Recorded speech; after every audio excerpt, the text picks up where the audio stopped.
Welcome to the business studies class. Today we will discuss about debentures.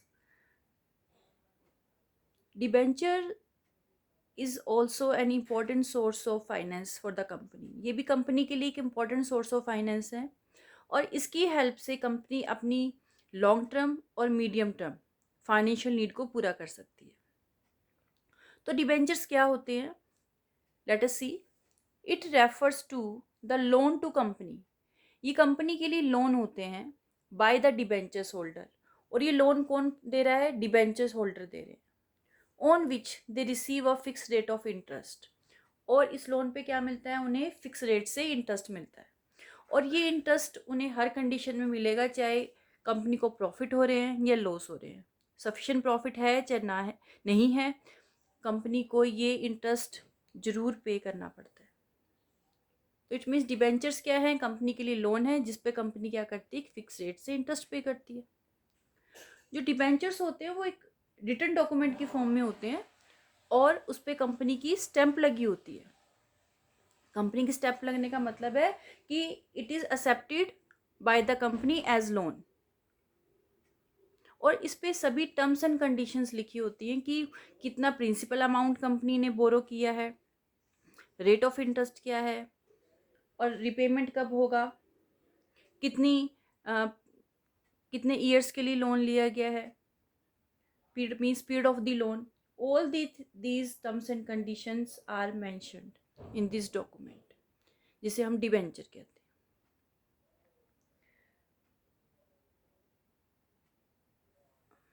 Now types of debentures. अब कौन कौन से types के debentures होते हैं? Let us see. First is bearer debentures और unregistered debentures.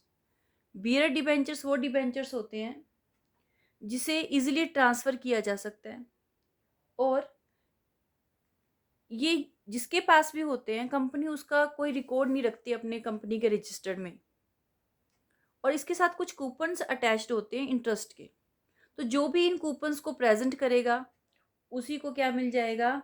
इसका इंटरेस्ट है वो उसे मिल जाएगा.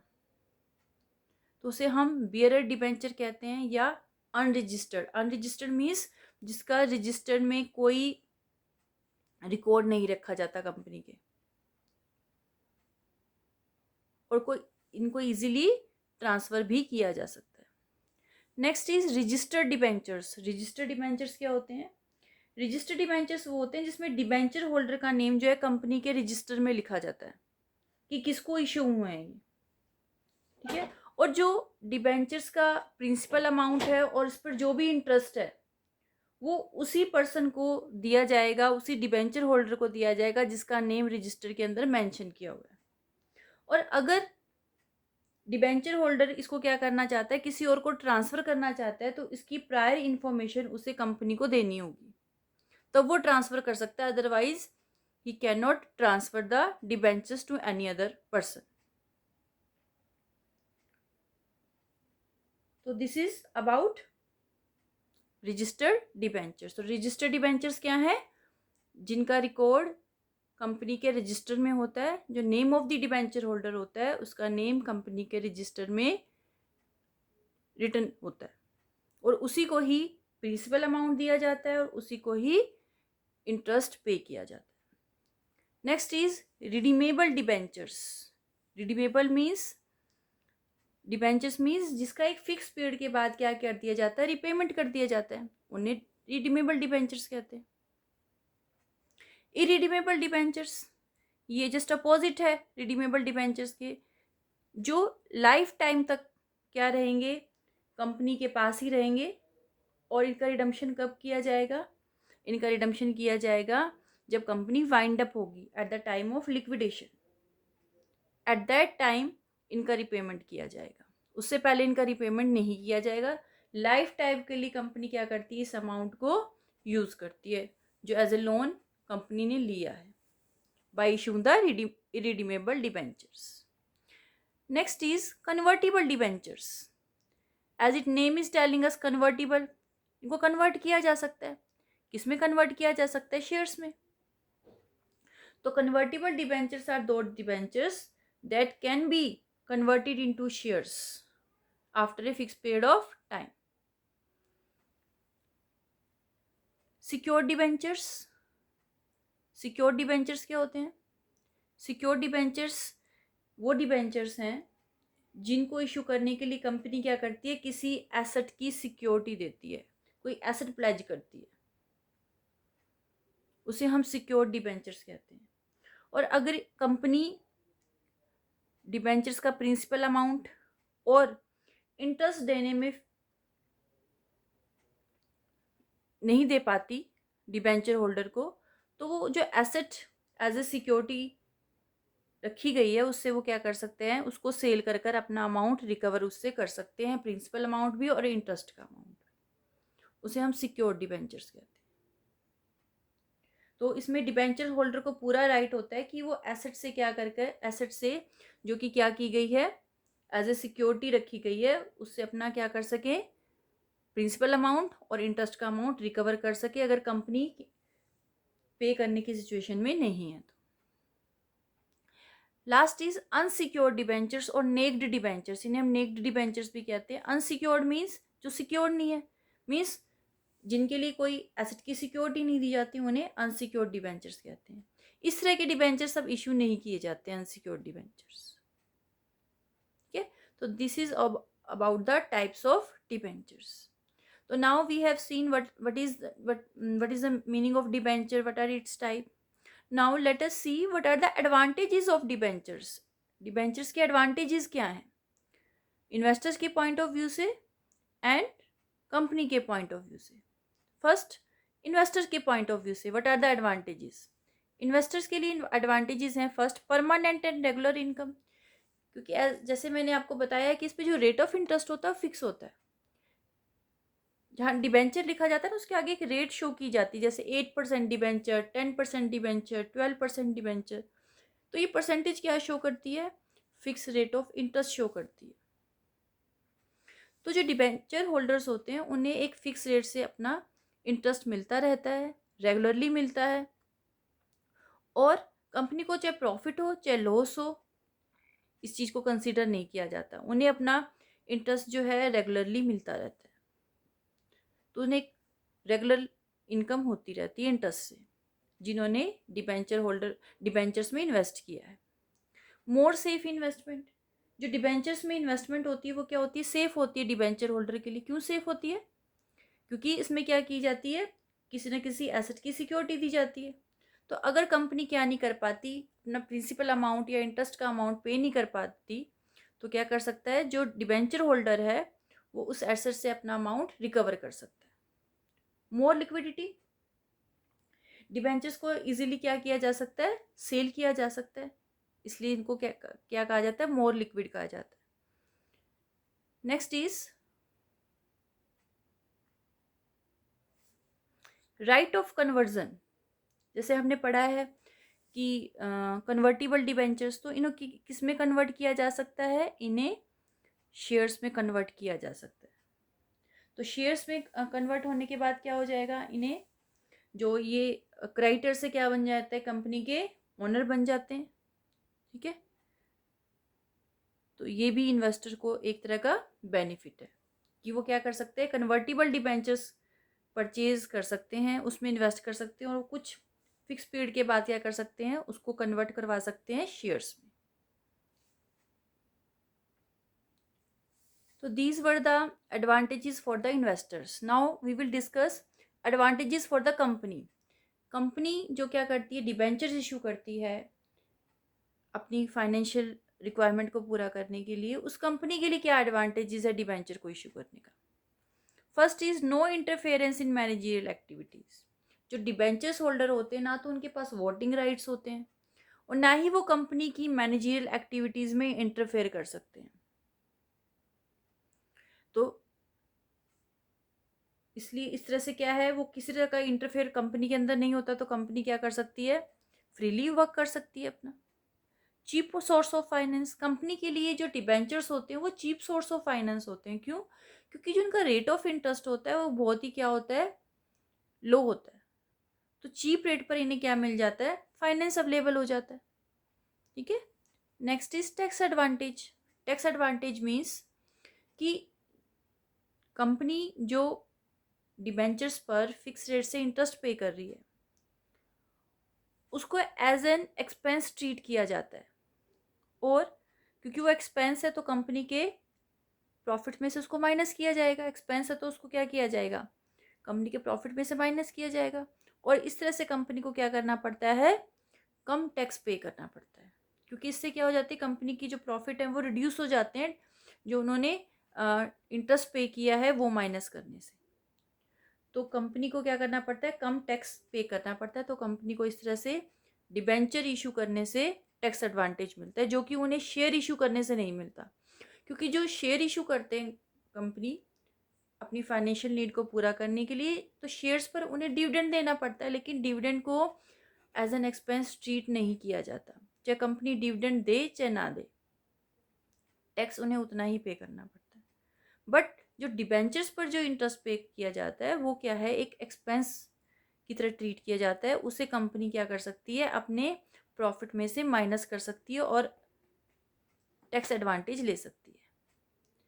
Next is maximum income to equity share holders. अब ये कैसे पॉसिबल हो सकता है कि डिबेंचर की हेल्प से शेयर होल्डर को क्या हो, बेनिफिट मिले। ऐसा हो सकता है बाय ट्रेडिंग ऑन इक्विटी।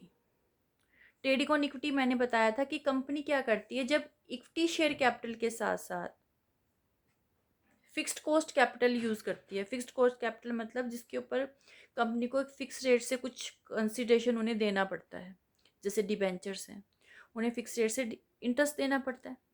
तो कंपनी जब क्या करती है, इक्विटी शेयर कैपिटल के साथ साथ ऐसे ही फिक्स्ड कॉस्ट वाली कैपिटल भी यूज़ करती है, जो कि डिबेंचर्स हैं।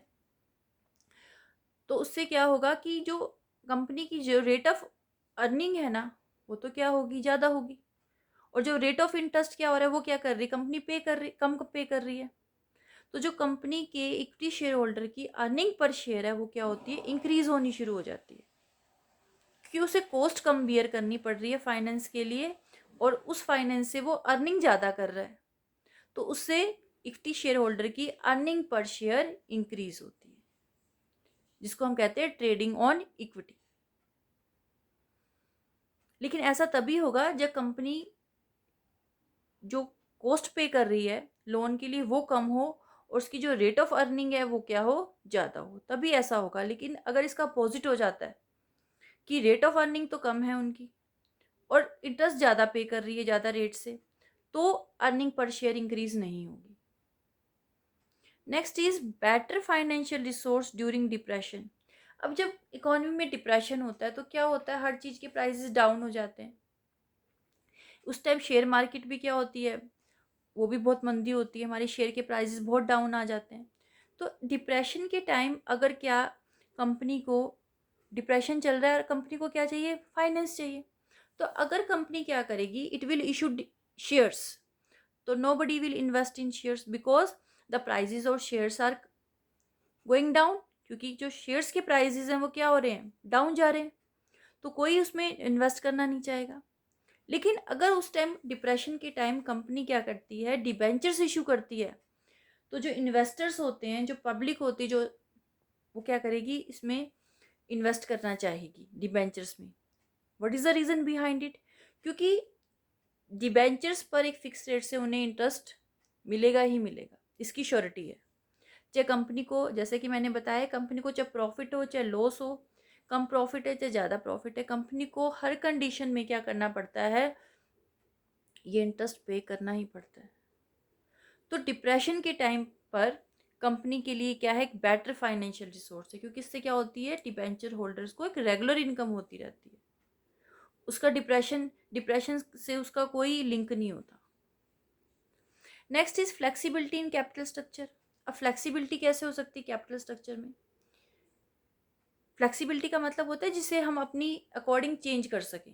तो कैपिटल स्ट्रक्चर कोई कंपनी कैसे चेंज कर सकती है अपने अकॉर्डिंग, रिडीमेबल डिबेंचर्स इशू करके। अब रिडीमेबल डिबेंचर्स, जैसे हमने टाइप्स ऑफ डिबेंचर्स में पढ़ा था, डिस्कस किया है हमने कि रिडीमेबल डिबेंचर्स क्या होते हैं, जिनका एक फिक्स टाइम के बाद क्या कर दिया जाता है, रिपेमेंट कर दिया जाता है। तो कंपनी क्या कर सकती है, ऐसे डिबेंचर्स इशू कर कर क्या कर सकती है, अपने कैपिटल स्ट्रक्चर को फ्लेक्सिबल बना सकती है। मीन्स अगर कंपनी को लग रहा है कि नहीं अब इतने फाइनेंस की जरूरत नहीं है, तो उनका रिपेमेंट करके क्या कर सकती है, they can get rid of that loan. उस लोन से वो छुटकारा पा सकती है, क्योंकि उस पर क्या करनी पड़ रही है, कंपनी को कॉस्ट भी तो बियर करनी पड़ रही है, इंटरेस्ट भी तो देना पड़ रहा है। तो उनको क्या कर सकती है, रिपे कर सकती है एक फिक्स टाइम के बाद। तो इस तरह से अगर कंपनी फ्लेक्सिबिलिटी चाहती है अपने कैपिटल स्ट्रक्चर में, तो वो रिडीमेबल डिबेंचर्स इशू कर सकती है। और रिडीमेबल डिबेंचर्स का जो रिपेमेंट है वो फिक्स पीरियड के बाद कर दिया जाता है। तो this is all about the advantages. Now we will discuss limitations. अब जहाँ इतनी सारी एडवांटेजेस हैं तो कुछ लिमिटेशंस भी होंगी। अब लिमिटेशंस क्या हैं डिबेंचर्स की, तो इसे भी हम इन्वेस्टर्स और कंपनी दोनों के पॉइंट ऑफ व्यू से डिस्कस करेंगे। सबसे पहले हम देखते हैं कि इन्वेस्टर्स के लिए क्या लिमिटेशन है, क्या डिसएडवांटेज है। First, less income. उन्हें रेगुलर इनकम तो हो रही है डिबेंचर्स होल्डर को, but it is very less. Why? Because the rate of interest on debentures that is paid to them is very less. वो बहुत क्या होता है, कम होता है। But so their income is regular but it is very less. No participation in management. Debentures holders, they don't have any voting rights, they can't interfere in the management of the company. This is also the limitations for the investors कि company के लिए कोई वो voting नहीं कर सकते, अपने voting rights नहीं यूज़ कर सकते, ना उसकी मैनेजमेंट में किसी तरह का इंटरफेयर कर सकते हैं। Now limitations for the company. First is fixed burden. अब कंपनी के ऊपर क्या होता है, फिक्स्ड बर्डन होता है। फिक्स्ड बर्डन किस चीज़ का है, because the rate of interest is fixed on debentures, क्योंकि नहीं फिक्स रेट से क्या करना पड़ रहा है, डिबेंचर्स पर इंटरेस्ट देना पड़ रहा है।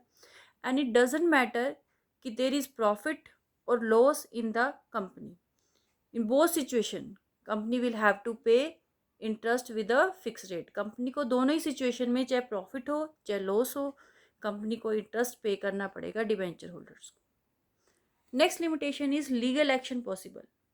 अगर कंपनी डिबेंचर होल्डर्स को इनका प्रिंसिपल अमाउंट या इंटरेस्ट पे नहीं कर पाती है, ये पे करने की पोजीशन में नहीं है, तो debenture holder can take legal action. वो लीगल एक्शन ले सकते हैं कंपनी के against, they can go to the court. Next is loss of goodwill due to claim on asset.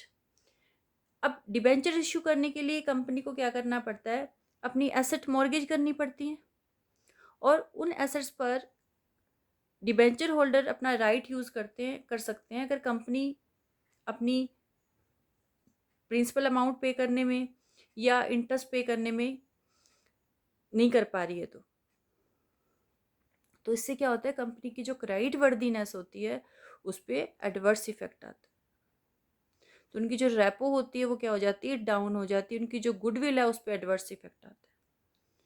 तो these are the limitations for the company. So this is all about debentures, in which we have discussed about meaning of debentures, type of debentures, advantages and disadvantages.